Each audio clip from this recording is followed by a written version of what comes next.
We're like, God bless me, God help me, Lord, I need your help. But what are we doing? Are we following his principles? Are we giving back to him the 10% that he asked us to give? Are we serving others? Are we doing the things we want God to help us, but we're not willing to do our part?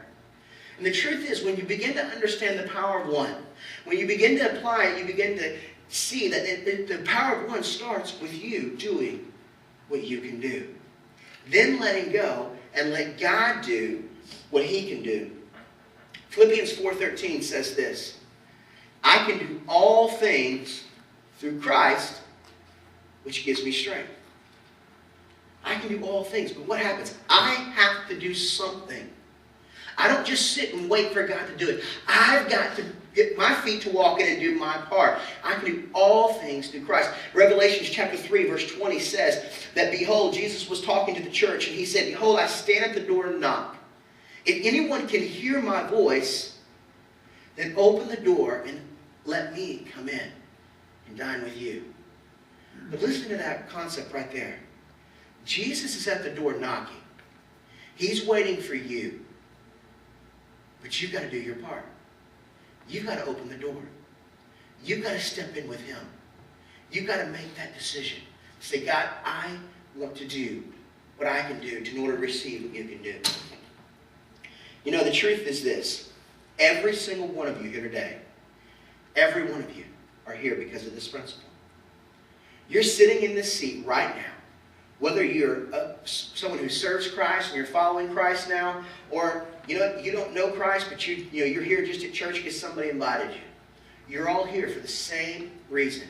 Because somebody somewhere did what they could do. Somebody somewhere invested in your life. Somebody somewhere showed that they cared about you and invited you and showed that, there's more to this life. They told you about it. They lived it out before you. And you know what? Maybe it was a mother. Maybe it was a parent. Maybe it was a friend. Maybe it was just a buddy or a loved one. Whatever it may be, somebody cared enough about you to share with you the love of Christ.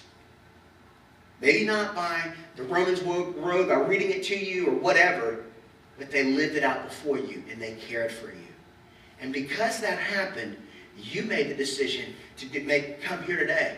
You're sitting here today because of that. And because of that, you let go and let God do what he could do. Some of you have begun to serve Christ and experience him. Why? Because you found out as you came into your presence, you came into the presence of God, that he will help you through your problems. You know what? Life is hard. And just because you become a Christian or serve Christ does not mean that you're not going to go through problems or face issues. But now you have somebody to listen to, somebody to hold on to your hand, somebody to help you. Not only Christ himself, but people together as we join together as a body of believers and friends to say, what can we do to help? The truth is, the power of one starts with you doing what you can do and letting God do what he can do. When that takes place, there's no stopping what God's going to do in your life.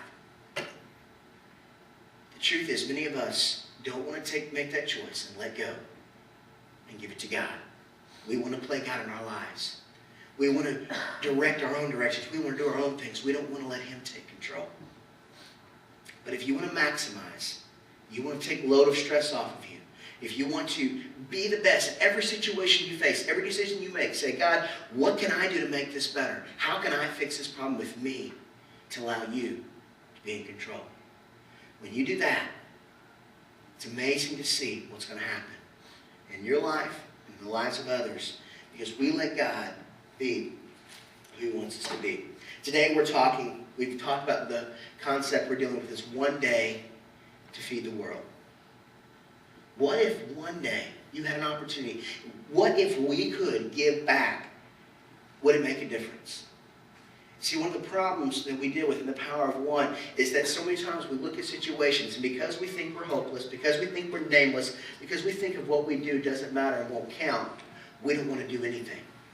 Why even try? Why even do that? Because it doesn't matter. It's not going to make a dent. The truth is, every little bit matters.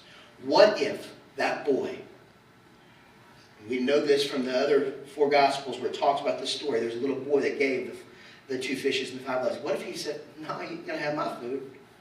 My food, it's not enough to feed everybody. My mama packed it just for me.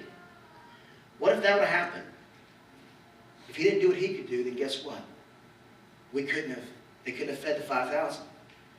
Every single bit helps. We're coming upon a Thanksgiving season where we're going to be all coming together, and many of you are going to sit down with families. You're going to eat till you can't eat anymore, watch football if you're